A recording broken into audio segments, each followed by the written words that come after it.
Hey guys, let's get more news from Dallas Cowboys, but first don't forget to subscribe to the channel and leave your like. Freak of nature. Dallas Cowboys Michael Gallup returns to form just in time? The Dallas Cowboys offense enjoyed its most productive day in 57 years during Sunday's 49-17 win over the New York Giants inside AT&T Stadium. Dallas' 640 yards of offense is the second highest mark in franchise history, trailing only a 652-yard showing against the Philadelphia Eagles on October 9, 1966. There were several star performances, headlined by quarterback Dak Prescott, who went 26 of 35 for 404 yards and 4 touchdowns while adding another on the ground, and receivers Brandon Cooks and CeeDee Lamb, who had a combined 20 catches for 324 yards and 2 touchdowns. But not to be swept under the rug is a bounce-back showing from receiver Michael Gallup, who caught 2 passes for 70 yards and a touchdown, his first of the season. It was the most yards he's had since recording 90 in the Week 3 loss to the Arizona Cardinals. In his previous 4 games, Gallup had just 9 receptions for 78 yards. He saw only 2 targets against the Giants, but made them count, catching passes of 41 and 29 yards. And perhaps most importantly, providing a reminder he's still capable of making big plays on an ever-explosive Cowboys offense. It means everything because at the end of the day, it's going to take us all, Cook said. MG, he's a freak of nature. Tonight showed that. For him to keep going, I believe so much in him. Cooks has been a prevalent voice for Gallup off the field, often telling him to trust his abilities and don't forget who he is, an explosive player. It's a similar story for Prescott, who saw Gallup go from promising third-round rookie in 2018 to breakout second-year player and has been with him every step of the way in the years that have followed. Since his 1,107 receiving yard season in 2019, Gallup's yardage has dipped each season, a byproduct of injury trouble and a deeper supporting cast around him.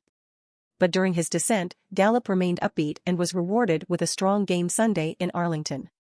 If anyone has been a fan of him, everyone in here can attest that it's me, Prescott said. I understand that he's had some tough games, some adversity, but that's life. The last thing he's going to do is fold. Last thing he's going to do is to allow that to get to him. Not going to allow that to get to me and not feed the guy. So happy for him. I'm not surprised at all. Gallup's 41-yard touchdown catch down the right sideline was dubbed huge by Prescott, who also praised his 29-yarder. The Cowboys' passing attack has long revolved around Prescott and Lamb, but Gallup's resurgence paired with Cook's biggest game this year illustrated just how dangerous this offense can be. With Lamb playing at the level he currently is, Prescott noted defenses have to leave somebody one-on-one, and he's fully confident Gallup will make those plays just as he did Sunday. He had a huge catch down in the end zone, making another big one later, and that's who he is, Prescott said. You get the ball up, you give him an opportunity, and watch him do the rest. When he can do that, other guys are winning. Just to see how they play us and what they decide. Rumor, Cowboys named Belichick landing spot, but why? It is becoming increasingly clear that the New England Patriots are examining ways to part with legendary head coach Bill Belichick following the conclusion of the 2023 regular season, if not sooner.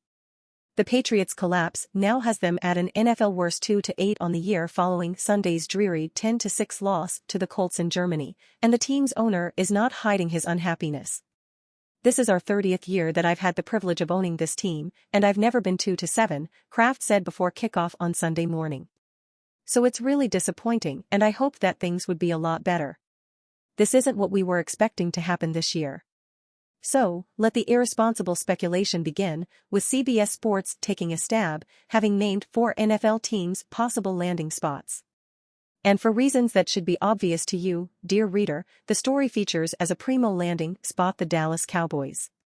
We preface this by saying that with all due respect to the author, who we're sure is a nice young fellow, has no insight into the Cowboys situation, and we'll guess he has no insight into the Patriots situation either.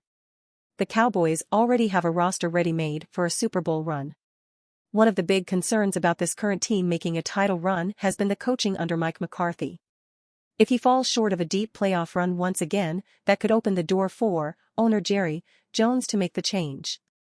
Belichick would come in, have instant credibility amongst the roster, and could very well solve the execution and mental mistakes this Cowboys team has been plagued with for recent seasons. Factually, there is at some point some threshold of success Jones will want his Cowboys to cross, and failing that again, at some point there might be a new coach in Dallas. But there is no big concern about McCarthy inside the Star, where the Cowboys are 6-3 and prepping for a playoff march. There also is no particular connection between Belichick and Jones, as we point out in the 5 Truths column above.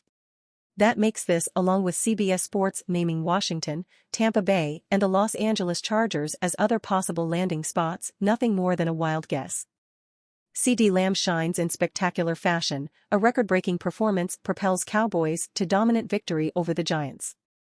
Dallas Cowboys wide receiver CeeDee Lamb continued his outstanding performance streak on Sunday, dominating the New York Giants with 151 yards and a touchdown on 11 receptions. He further showcased his versatility by scoring a rushing touchdown with a 14-yard run in the Cowboys' decisive 49-17 victory. Lamb's excellence was evident across the field, excelling in various roles such as over the middle, on the outside, and outrunning defensive backs. Expressing his confidence, Lamb declared himself the top receiver in the game, leaving no room for doubt and asserting, "If there is, I'll see you again next week." This remarkable display marked Lamb's third consecutive game with over 10 catches and 150 or more receiving yards, a feat unmatched since at least 1970, according to NFL research. Throughout his career, Lamb has accumulated 7 games with 10 or more catches and 100 or more yards, tying him with Justin Jefferson for the most such games since 2022. Leading the NFL with 617 receiving yards since Week 6, Lamb has consistently delivered exceptional performances, even during Dallas bye week within that period. Dallas Cowboys urged to poach former $30 million starting linebacker from Panthers. The Dallas Cowboys suddenly have a major depth issue at linebacker. If it's not fixed quickly, then it could derail the 6-3 start the team has experienced through 10 weeks. For that reason, the Bleacher Report NFL staff argued that the Dallas Cowboys should sign veteran linebacker Blake Martinez off the Carolina Panthers practice squad.